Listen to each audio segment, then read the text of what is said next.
ফতুল্লায় দুই কোচ মোহাম্মদ সালাউদ্দিন ও সোহেল ইসলামের সঙ্গে আলাপ করছিলেন শেখ জামালের সাকিব আল হাসান। মাঠের ভেতরে বাউন্ডারি লাইনের ঠিক পাশে। এই জায়গাতে কোনো ভক্তের ঢুকে পড়ার সুযোগ নেই, তবে সেটা হয়েছে। সেই ভক্ত সেলফি তোলার আবদার করেছেন।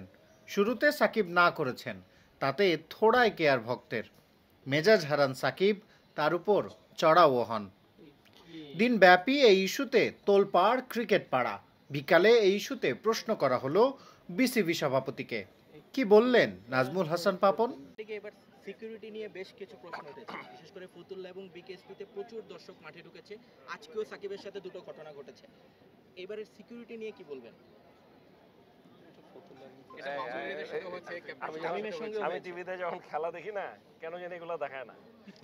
তো আমি আসলে আজকেই প্রথম মাঠে আসলাম, বাট এটা ডেফিনেটলি যদি এরকম হয়ে থাকে, ডেফিনেটলি এটার উপরে নজর দেওয়া উচিত।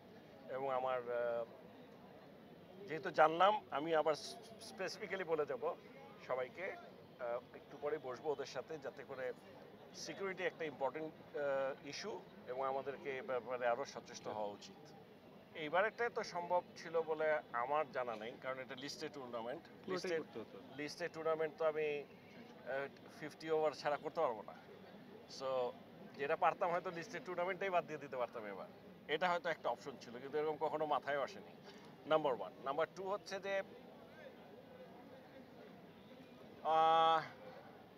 আমি ব্যক্তিগতভাবে মনে করি যে আসলে এই মুহূর্তে আমরা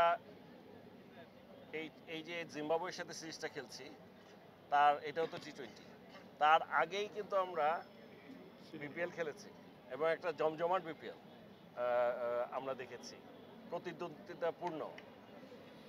তার আগে আমরা শ্রীলঙ্কার সাথে পুরো সিরিজ খেললাম, তারপরেও প্রিপারেশন লাগবে।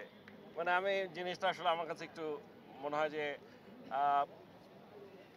এমনিই বলেছে বলে আমার ধারণা। কারণ আমি আপনাকে বলি, যদি তাই হইতো, আমার তো মনে হয় ও তো টি20ও খেলতে পারতো, ওডিআইও খেলতে পারে। ও তো ওডিআইটাকে বেছে নিয়েছে ওয়ার্ল্ড কাপের আগে। মানে আমার মনে হয় দুষ্টামি করেছে আপনাদের সাথে। কি করা যাবে ঘরোয়া লিগে?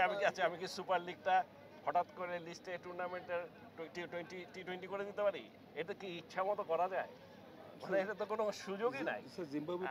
আর নাম্বার 2, জিম্বাবুয়ে এটা তো আমাদের এফটিপি আইসিসি আগের এফটিপি করা। এখানে তো মানে আমি বুঝতে পারছি না যে এগুলা। আমার মনে হচ্ছে আমি যেটা বললাম, এই যে আপনারা এটা নিয়ে এখন কথা বলছেন, প্রশ্ন করছেন, এটার জন্যও বলে গেছে।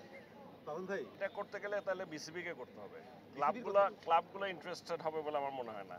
ফ্র্যাঞ্চাইজিও কোনোটা ইন্টারেস্ট হবে বলে আমার মনে হয় না। কারণ একটা জিনিস সিম্পল আমি বলে রাখি, আমাদের দেশে এখন এই জিনিসটাই আছে যে ন্যাশনাল টিমের প্লেয়াররা না থাকলে ওই খেলার আকর্ষণ তারা ইন্টারেস্টেড হয় না, ক্লাবগুলোও না, ফ্র্যাঞ্চাইজিগুলোও না। সো ওদের জন্য আরেকটা আলাদা করা যেতে পারে, মানে সেটা তো ডেফিনেটলি ভালোই হবে, খারাপ কি। কিন্তু ওই ন্যাশনাল টিমদের প্লেয়ারদের খেলার কোনো সুযোগ নেই এখন। যে ওদের যে স্কেডিউল, এটা ইম্পসিবল। অলরেডি আমি মনে করি তাদের উপর দিয়ে অনেক বেশি প্রেশার যাচ্ছে। অন্যান্য দেশে ন্যাশনাল টিমের প্লেয়াররা না থাকলেও কিছু হয় না। আমাদের এখানে আবার যারা নাকি ফ্র্যাঞ্চাইজি বা ক্লাব, ওরা আবার ন্যাশনাল টিমের প্লেয়ার ছাড়া করতে চায় না, ইন্টারেস্ট পায় না, মনে করে যে নট ওয়ার্থ।